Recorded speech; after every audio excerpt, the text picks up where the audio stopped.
Shabbat Shalom.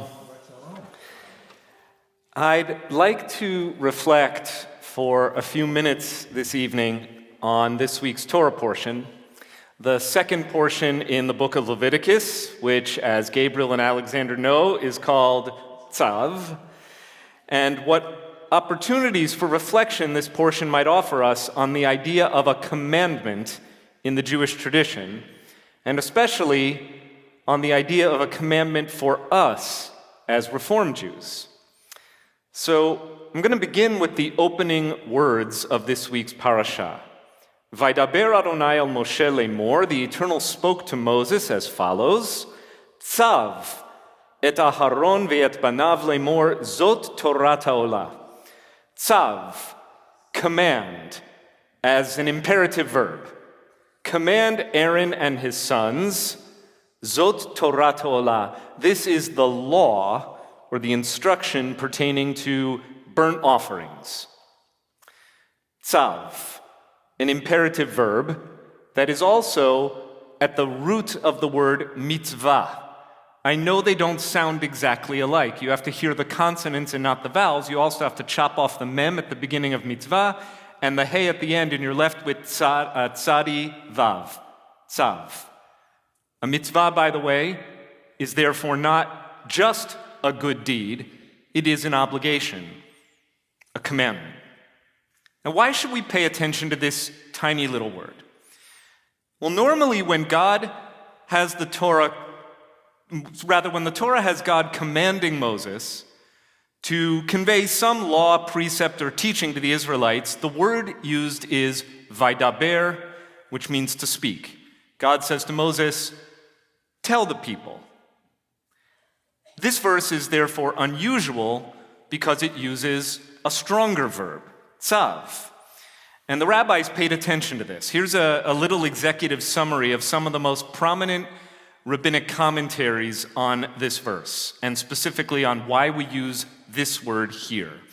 The rabbis propose that tzav is used for a few possible reasons. One, to convey urgency, that whatever follows tzav is indeed to be taken as an imperative. That's probably the most simple or plain interpretation of the text. Two, the rabbis suggest that the word tzav is used to convey that the rule that follows applies not just temporarily to the Israelites who are hearing it at that time, but indefinitely or eternally, for all generations. In other words, the use of tzav suggests that there's a certain binding force of what is being legislated on all the generations of the Jewish people, which, by the way, is kind of ironic in this passage because the specific legislation is about all the sacrifices and offerings that have been linked to a certain place and time in Jewish history, but have not been conducted since the destruction of the temple in the first century of the Common Era. Third, the rabbis suggest that tzav is used when the fulfillment of a particular precept, a mitzvah, might cause a person to incur, say, a financial loss, and therefore one would not have a built-in incentive to observe a given mitzvah, right? So God or the Torah, the Jewish community wants you to do something. You see this opportunity as something that could cause you personal loss. You say, why would I do that? Tzav. You have to. It's a commandment. So, in sum, all of these comments present us with a rabbinic view that the language of tzav, of mitzvah, of obligation or commandment, has a really important place in Jewish practice and is used when we want to compel the Jewish people to follow certain practices, even when we might not desire to do so, or when we would lack the built-in incentive to do so. So let me give you a few real-life examples. Why would anyone keep kosher or observe Shabbat or, most timely, keep Pesach just for fun? What about circumcising our boys or putting a mezuzah on our homes or giving tzedakah or saying Kaddish for a loved one? Perhaps we do have emotional incentives to follow these practices. Nostalgia is a great motivator. But it seems to me that some sense of obligation or mitzvah commandedness is, at least traditionally, a significant driver of Jewish practice. So there's a strong case to be made that for most of Jewish history, the authority of the Torah itself and its teachers, the rabbis, is the major driver behind the behaviors of the Jews in the pews, even if there is no intrinsic motivation for a given practice or behavior. It's kind of like when your parent or teacher tells you to follow directions, and if you ask why, the answer comes back, because I said so, and that's enough because the parent or teacher has the authority to say so. There's actually an example of this at play from elsewhere in the Torah. When God tells the Israelites who are dwelling in the wilderness to go out and collect manna, the magical food that sustained them on their journey for 40 years, except not on Shabbat, don't go out on Shabbat to collect manna. This may seem like a fairly arbitrary rule, especially for a community who has no idea what Shabbat is yet. And as if anticipating exactly this criticism, the Torah then has God explain, and this is an exact quote, I am doing this in order to see whether or not the Israelites can follow directions.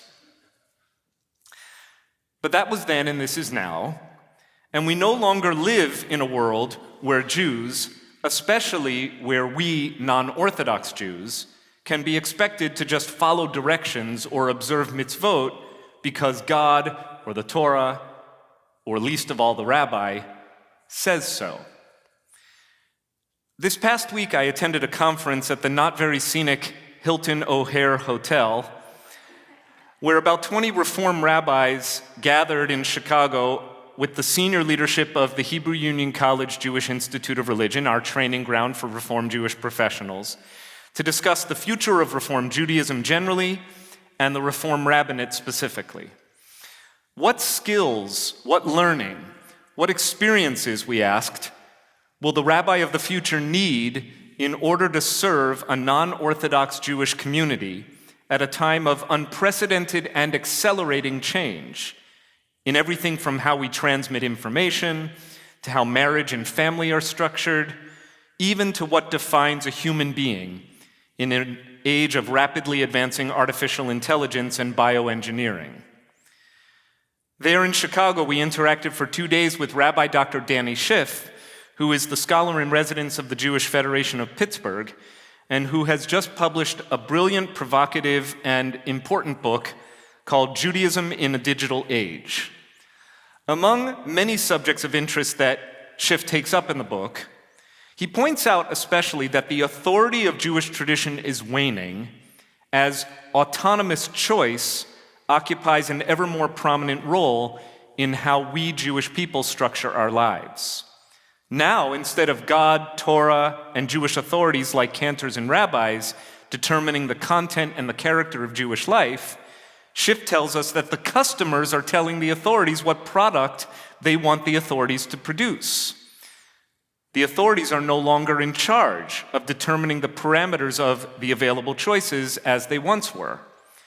One conservative rabbi encapsulated her role this way. She said, "My success as a rabbi is going to be measured to the extent that I can help people access their own authentic understanding of themselves as Jews." So insofar as the role of the rabbi has shifted from one who teaches and instills a commitment to Jewish practice or the adoption of fixed Jewish customs and observances, to now one who helps people access their own authentic understanding of themselves as Jews, this signals a clear move toward the consumer's view of how the product should be shaped. He continues by saying, all of this demonstrates that we have entered uncharted Jewish terrain where tough questions lie ahead, particularly for those outside of Orthodoxy. Should rabbis attempt to satisfy the aspirations of Jews who want to personalize their Judaism? Or should Judaism obligate Jews to perform certain required actions that are not subject to individualization? Is Judaism a system of laws and practices, however loosely understood, or is Judaism a set of desiderata, components to be ordered in the pursuit of a life of self-fulfillment? Now, when I emphasize that the Jew of today in the non-Orthodox world is totally at home in the world of autonomous choice, I'm not telling you anything new. Though it may surprise you to learn that the language of autonomous choice as a desirable definition of what it means to be reform was not actually put in print until 1976 in the movement's platform known as the Centenary Perspective on Reform Judaism. Its chief author, Rabbi Dr. Eugene Borowitz of blessed memory, who taught theology at the Hebrew Union College. No, I never studied with him either. Right, he had already died before your ordination. He wrote, "This past century has taught us that the claims made upon us may begin with our ethical obligations, but then they extend to many other aspects of living. Within each area of Jewish observance," he wrote, "Reformed Jews are called upon to confront the claims of Jewish tradition, however differently we perceive them, and to exercise their individual autonomy, choosing and creating on the basis of commitment and knowledge." Now, that was more than 45 years ago that was written.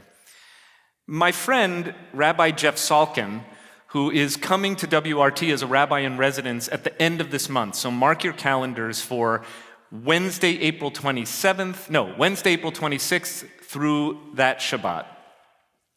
He actually was a pupil of Rabbi Borowitz's and then went on to serve as the rabbi of Rabbi Borowitz's congregation, so the student became the teacher. And at the end of Rabbi Borowitz's life, he paid him a visit where he actually raised this subject and asked his teacher to reflect on the premise of ethical obligation versus autonomous choice. And Salkin said that his conclusion was that we today are clearly exercising individual autonomy. But as for confronting the claims of Jewish tradition, choosing and creating Jewish lives based on real commitment and knowledge, for the average Jew in the pew, he wonders. The truth is, he concludes, modern people no longer need to learn that they are autonomous individuals. They know this quite well. They exercise choice, even radical choice, in every corner of their lives. And he recalls a New Yorker cartoon in which a child at a very progressive school asks his teacher, "Do we still have to do what we want to do?" Why, in fact, would we want to do anything? And so we ask ourselves the question with which I began tonight's service. Why are we here? What motivated you to come tonight? I look around the room, I see people who are here not only because they felt moved to, but because something's stirring deep within them, or perhaps even external to you. This thing we call the covenant, the Jewish tradition, pulls you. The covenant between you and your loved ones, those who have died and whose names you wish to recall as we say Kaddish tonight. The covenant between the Jewish people and Shabbat, where it was easy to see Cantor and Rodnitsky and I could see you opening your voices in prayer and being transformed and transported by music.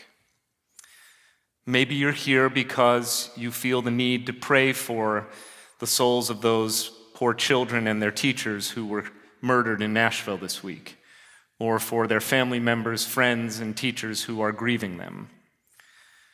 Maybe you're here because you need community. We all know the taste of isolation and how bitter it can be. And we recognize that there's a covenant each of us has, one to the other, and each of us to the whole collective that make up the congregation of Westchester Reformed Temple. I can't answer the question for you, why are you here? But I'd like to suggest that communities of meaning and purpose and joy are also communities that place a certain value not only on autonomous choice, but on commitment, on covenant, and yes, even on mitzvah. Shabbat shalom.